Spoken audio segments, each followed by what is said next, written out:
NFL Combine around the corner. What are the most important tests that are taken at the Combine? And Baker Mayfield, is he a hot free agent? What about quarterback trades this offseason? Those could happen at the Combine. All that and more coming up on today's Peacock and Williamson Mailbag. NFL analyst Brian Peacock and former NFL scout Matt Williamson bring you expert NFL analysis every day in less than 30 minutes. Get an inside look into the NFL on the field and in the front office. With elite breakdowns, next-level analysis, and in-depth information only for the real NFL fans. This is Peacock and Williamson, and it starts now.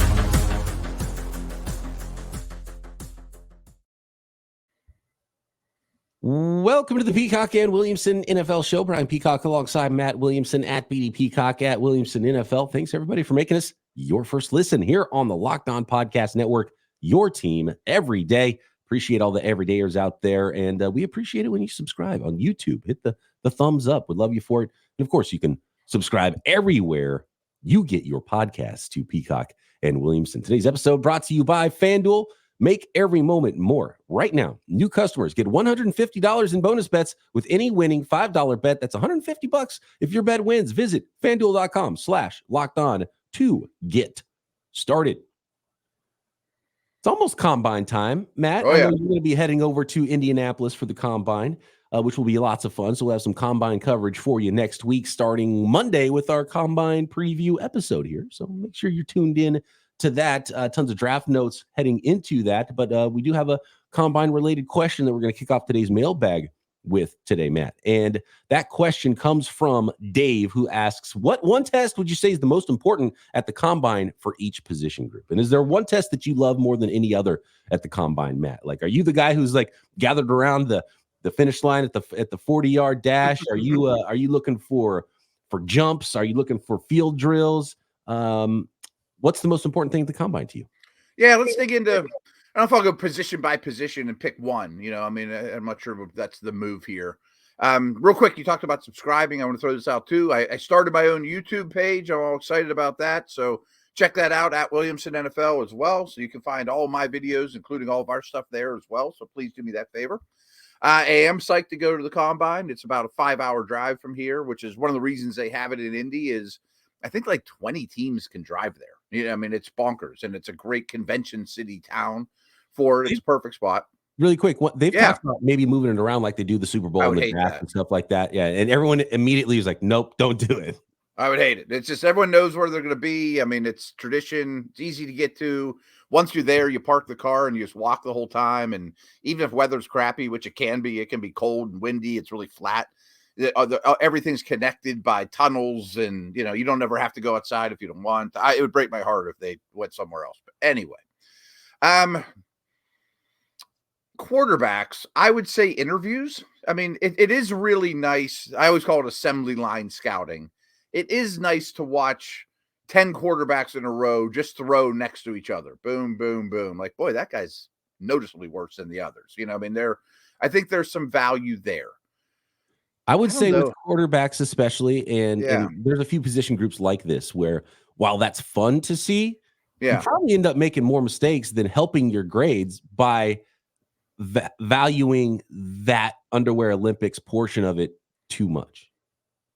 I think more mistakes are made at the Combine than answers are answered, to be honest. Right. And I think one of the big things as far as throwing is you just want to make sure that a guy doesn't look out of place. You see a guy on tape, maybe he plays at a school and you're not sure. And you're like, okay, I think he's got enough arm. And then you see him throw next to the other guys who are NFL quarterbacks. And you're like, oh, man, I don't know if he's got enough. But it's the extra credit that happens to the Combine as I think where people get into a lot of trouble. And, nothing more obvious than that than the 40-yard dash as well.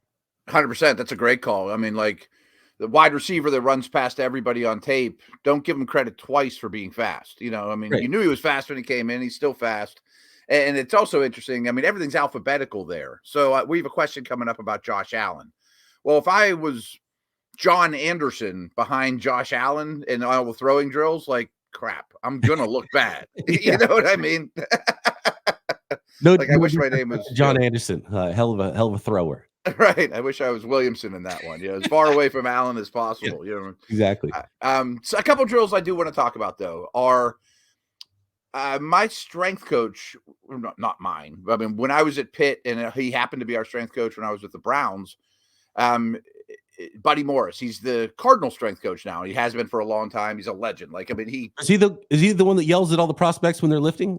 No, but he was actually with the Browns as well. I overlapped with him too. I mean, strangely enough. But anyways, Buddy, I mean, he was Dan Marino's strength coach at Pitt. I mean, like, he knows all the old dudes. I mean, and he's awesome. But anyway, he told me really early on, he's like, I hate the bench press. I'm like, why? I mean, it's a great test, blah, blah, blah. He's like, all it is an endurance test. You know, it's how long football's played in 4-second increments. I mean, and the bench is just a durability endurance test. You know, how long can you do it before you wear out? I mean, he's like, I know you can't do it, but I would love to see, can you move 500 pounds on the bar? How explosive can you be with one bench rep, not, 30, and plus if you have short arms, it favors you so much. I mean, you're taking 225 pounds a shorter distance. I mean, it's so dumb to me. So this is my big takeaway from all of this, and where I would go answering this question is it's almost counterintuitive, where the lifting portion is more important for the little guys and the running portion is more important for the big guys. I think there's some truth to that. Yeah. If you look at the top 10, 20, 40 times for wide receivers and DBs over the last 20 years, most of them are bad NFL players, right? Yeah. But if you look at the best 40 times, the best short shuttles for offensive linemen over the last 10, 20 years, most of them are great, really good. Yes. In fact, to find one who's not good on that list is almost difficult. So if I'm looking at a drill for offensive linemen, I'm not looking for bench press. I'm looking for 40 times. I'm looking for short shuttles, because that's where you can find guys. And you obviously, if a guy's, a former tight end who's bulking up to play offensive tackle, great. That's a discount you're going to get, because he's going to hit an NFL weight room, and maybe he doesn't start for you in year one, but he might be a dude down the line. And you can't teach that athleticism in a guy who is falling over his feet when he's already 330 pounds. So those things are really important to me. And as far as bench press goes, I think you just see who, you can find out which DBs are putting in work.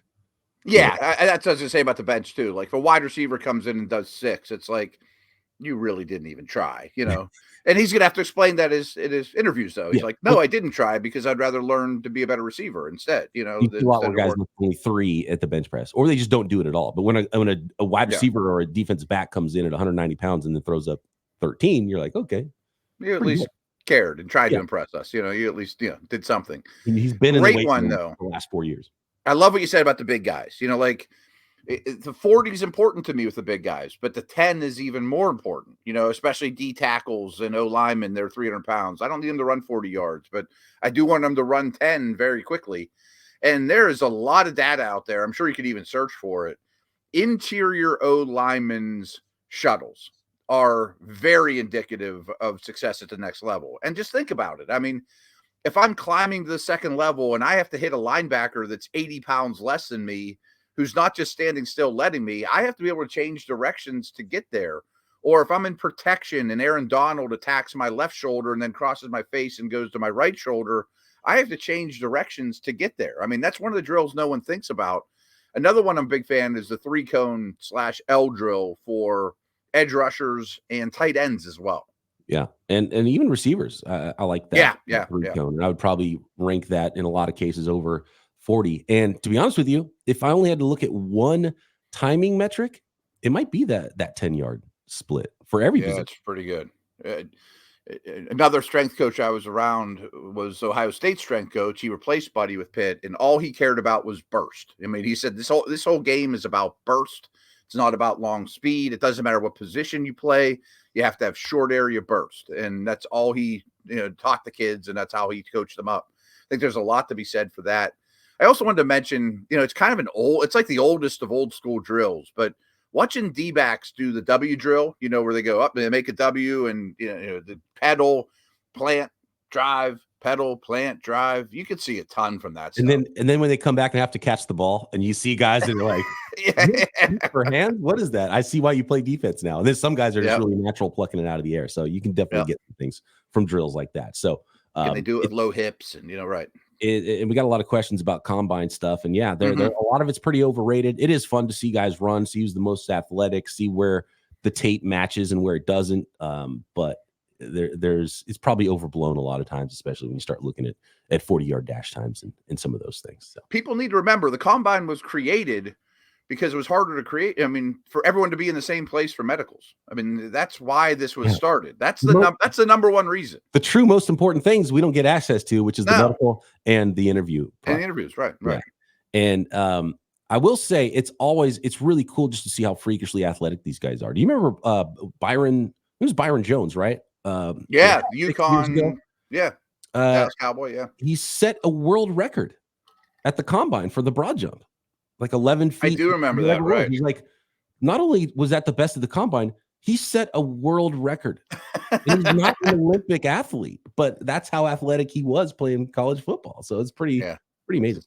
That's pretty insane. Yeah, I think way back when Al Davis said, if we're going to have all these guys together, why don't we have them run and jump? Or, I guess we should. Now it's a televised event. Wow. Right. Draft, too. I remember back in the day, you were just sitting around the phone, even if you were a second-round pick in the NFL draft. Oh, yeah. Now it's televised if you're the last pick in the draft. I'm driving 5 hours to get there, All right. Next, we got some quarterback questions here. Josh Allen's legacy. We're going to rank the 2020 quarterback class. Who might actually win a title first from that high-profile quarterback draft class just a few years ago? Baker Mayfield's free agency. And are there any quarterbacks that you'd trade a first-round pick for this offseason that could be available? Next. This episode of Peacock and Williamson is brought to you by FanDuel, America's #1 sports book. Get buckets with your first bet on FanDuel, because right now, new customers get $150 in bonus bets with any winning $5 bet. That's right, $150 extra to play with on FanDuel if your first bet wins. Bet on all your favorite NBA players and teams with quick bets, live same-game parlays, exclusive props, tons more ways to bet on the NBA, NHL season going, Major League Baseball spring training happening. That means opening day right around the corner as well. And of course, those draft props, which I love at FanDuel. Just visit FanDuel.com/lockedon and shoot your shot. FanDuel, official sportsbook partner of the NBA.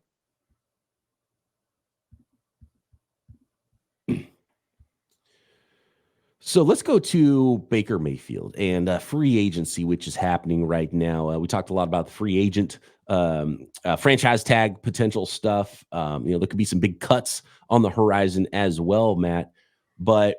And a lot of this stuff heats up at the combine with people talking and reporters talking, and Matt Williamson rubbing elbows with beverages next to somebody and getting a little inside information and those types of things. But I want to go to the question from. It is from, if I can find it here, about Baker Mayfield, and I lost it. Here, nope, that's not it. Where did the question go? Anyway, there's a question about Baker Mayfield and being a hot free agent, and why we aren't hearing more about Baker Mayfield. Here it is. It's from Matt.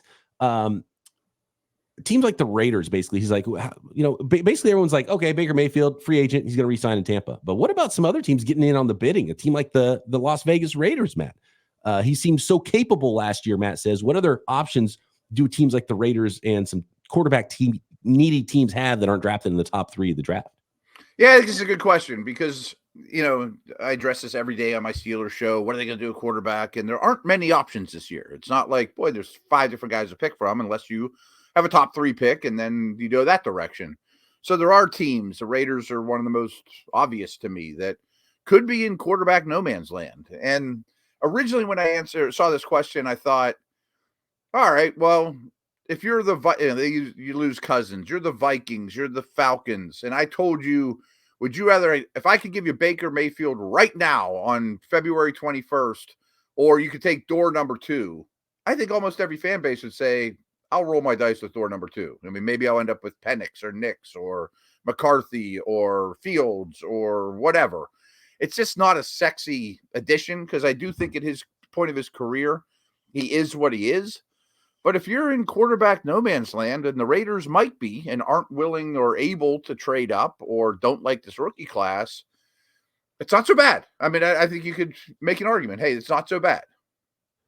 So for teams like the Raiders, the Steelers, Yeah. the Falcons, Mm-hmm.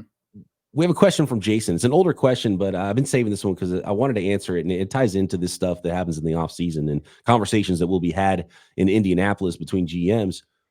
He asks, who is the worst quarterback and his contract you'd trade a first-round pick for?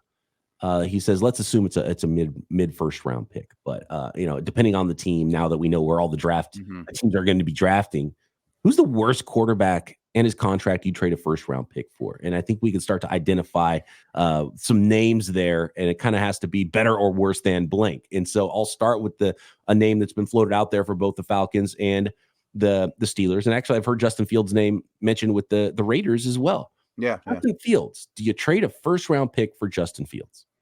I think that answer is no. I agree.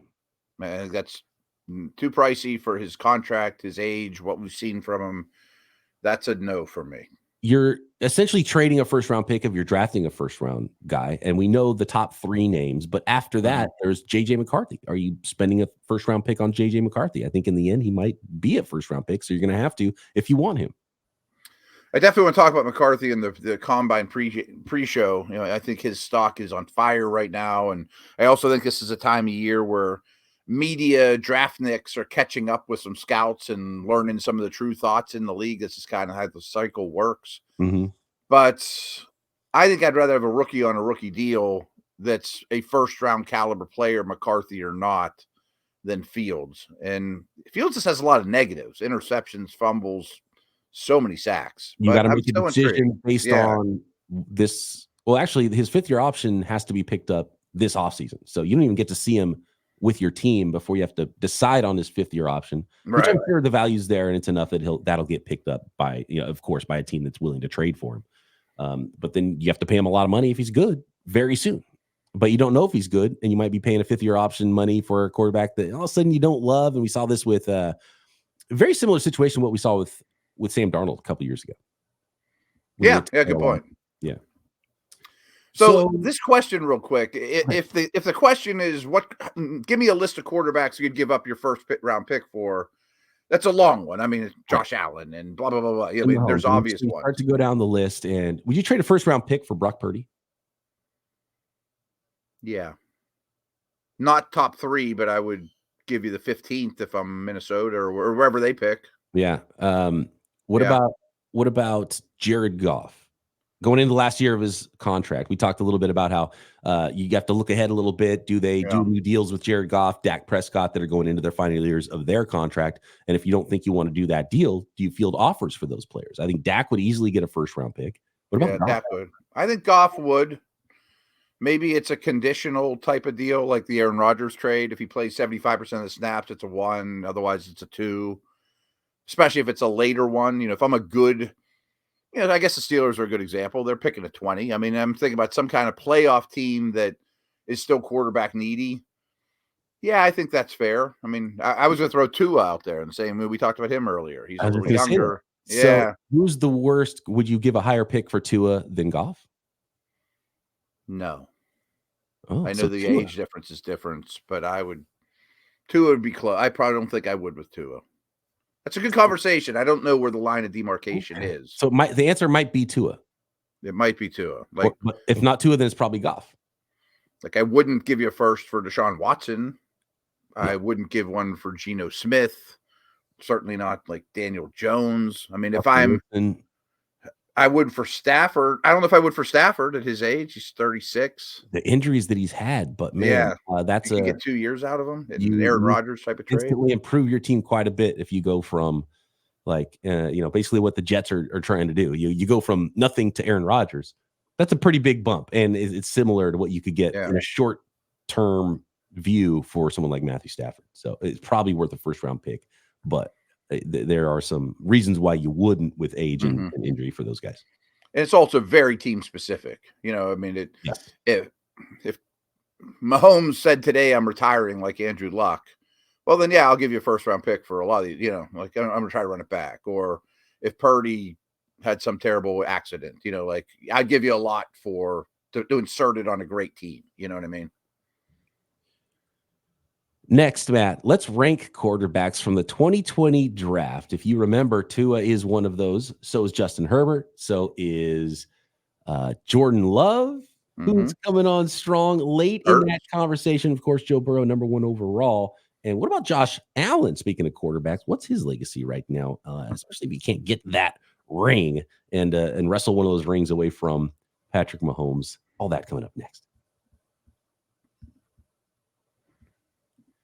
I want to remind everybody out there about the Locked On Sports Today 24/7 streaming channel. Locked On has launched the first ever national sports 24/7 streaming channel on YouTube, and now it's available on Amazon Fire TV in the free Fire TV channels app. Locked On Sports Today is here for you 24/7, covering the top stories of the day with local experts of Locked On, plus our national shows covering every league. You will find myself and Matt Williamson on there as well. Find Locked On Sports Today, now available on the Fire TV channels app, and more smart TVs to come as well. And we'll let you know when that happens. All right. Let's get to the quarterback rankings, because I think it's a longer conversation. The 2020 draft class, you got Joe Burrow, you got Tua Tagovailoa, you got Justin Herbert, you got Jordan Love. How would you rank those quarterbacks, Matt? And by the way, JDS drops that question on us, and it's obviously it's a great class. Jalen Hurts was a second round pick, and so he's in that as well. And really, it's a conversation about those top 5 quarterbacks. Yeah, I think there's 5 of them. So let's do this 2 ways quickly, in terms of how good they are right this second, and who would you have? How would you rank them if you're starting a franchise? They might be the same, but how good they are this minute, I would go Burrow, Herbert, Love, Hurts, Tua. That's if you're winning a game tomorrow. Yeah. And frankly, I think I would do the exact same if I were drafting. I think Burrow's still my number 1 pick, but his durability really worries me all of a sudden. The durability is the only thing that worries me about Joe Burrow, but I've still been surprised how many people, and this question has been getting around, and that's why we were asked about it. I'm surprised how many people have Jordan Love ahead of Joe Burrow. As good as Jordan Love looked at the end of last year, I think it's definitely recency bias there. And I'm taking Joe Burrow first, and I hope I can protect him because he's the best quarterback of the group, and I want the best quarterback, period. I would rank them very similar to you. I would rank them Burrow, Herbert, Love, and then it's pretty close between Hurts and Tua. And when you consider contract, I don't know what Tua is going to get. If it's significantly less than what Hurts got, because Hurts is coming off, a Super Bowl appearance and an MVP type season. Like, that's not what Tua is coming off of right now. And one of the problems I have with the NFL right now, and it's got to be frustrating for GMs, because some GMs cave to this idea, and it makes it difficult for the GMs that are trying to do right for their organization, because it just seems like every player that comes up is like, well, I get the most now, I'm next in line. There's no like middle ground between, okay, we're gonna pay you here, the top guys here, then there's these guys, and then you're gonna get right here, and then you're better than these guys, and this is what your resume says about you. Whenever you're next up in line, who's the most? The agent slides the paper over that has $1 more than the guy who's at the top. And it's not the way it should go. Right. No, and so that's why I think Tua is going to get a lot more money than a lot of people expect, which makes it, if contracts were part of it, I'd probably end up with Hurts over Tua on this list. But if Tua gets what he should get, I might go Tua. And it depends on what kind of scheme you're running based on what I saw last year from Hurts in that Eagles offense.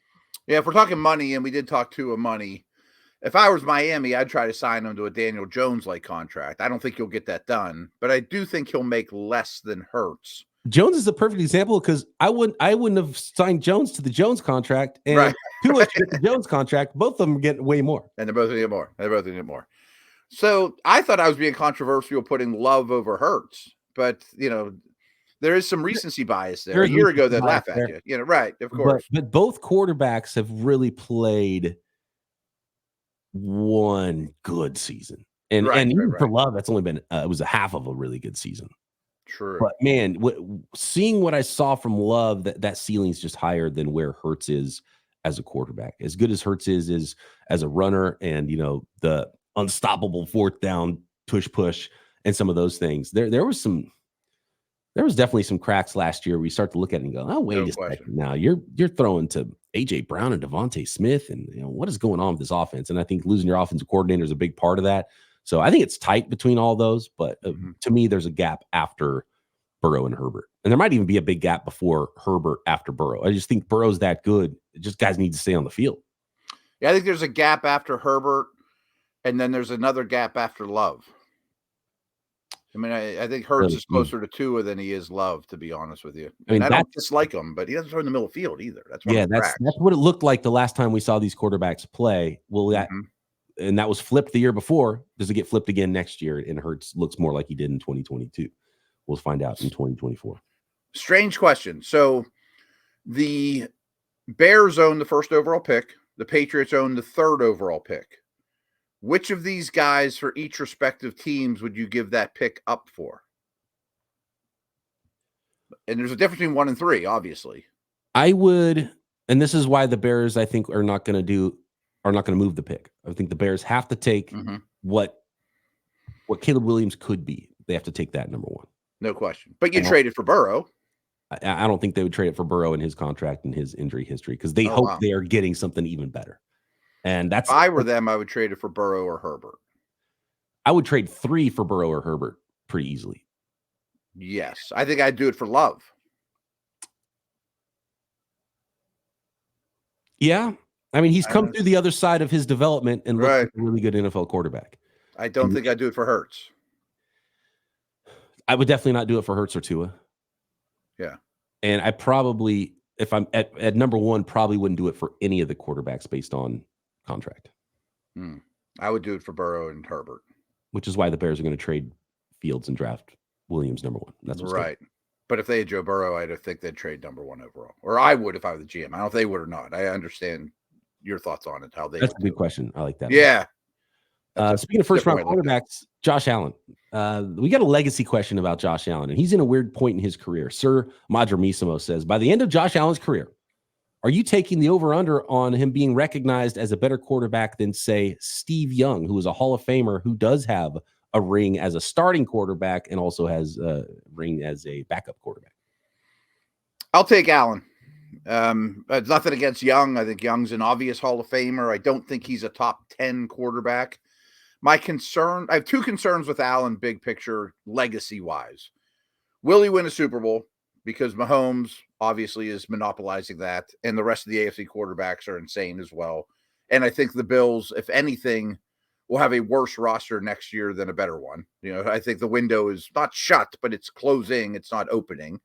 And I just worry that he's going to have a Cam Newton-like career durability-wise, because of all the hits he's taken. He's played a lot like Cam. I mean, that's an obvious corollary to me. That's why, for me, it's easy, and I take the under. We're talking about Hall of Fame quarterback here that won titles, that was like setting records for efficiency and 70% completion when it's unheard of, and he had the legs to make plays. Steve Young was awesome in his prime, and it's easy to forget how good he was. And if anything, right now, the over-under is on Jim Kelly. You don't have to look farther than that, I think, as far as not winning yet. And Jim Kelly had better accolades in his career than Josh Allen has right now. As great as Josh Allen's arm is, and as fun as he is to watch, his resume is incomplete if we're trying to compare him to those all-time greats. Can he get there? Yes, but there's a lot of projection, and a lot of things can happen. And you just laid out why it's so difficult.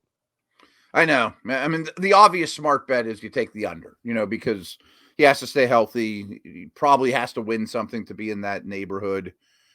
But I'll take the over on Jim Kelly. I mean, I'll take the over. I'm trying to think of some great ones that didn't win it, or even some recent ones. Do you think he'll have a better career than Big Ben? Ben won 1. Rings. He's got 2. Yeah. 2 rings. Yeah, excuse me. I don't want to undersell Big Ben there. How about Favre? Well, and I'm looking at, so I think of like Troy Aikman. Troy Aikman statistically is god awful compared to especially this era of quarterbacks, right? But he's got rings on top of rings. And so when you start to break it down as far as, Hall of Fame resume and stuff like that, it gets more difficult. because I would take Josh Allen all day long over Troy Aikman. Right. Right. Like, who do you want to play against? That's what I Yes. always bring up is, I'd rather play against Aikman. Yeah. And a lot of people would argue the same with, Steve Young, Jim Kelly, whatever name we want to throw out there, Ben Roethlisberger.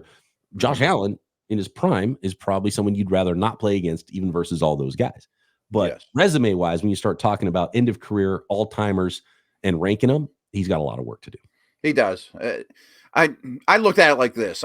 If the question was, do you think Josh Allen will go down as an all-time great and potentially all-time top 10 quarterback or top 15 quarterback, I would say yes. Actually, Favre is a really good one for him. Favre's a good one, right? Yeah. But he won 3 straight MVPs, and he's got rings too. I mean, like, a lot of work. Yeah. All right. Thanks for all the questions out there. Apologies to the questions we did not get to. Always a ton of great ones. And you can hit us anytime on Twitter at BD Peacock, at Williamson NFL, or drop a comment and a question on YouTube. Make sure you are subscribed there on YouTube. Hit the thumbs up. We love all the everydayers out there. And of course, you can find us everywhere you find your podcasts. Matt and I back tomorrow. Peacock and Williamson.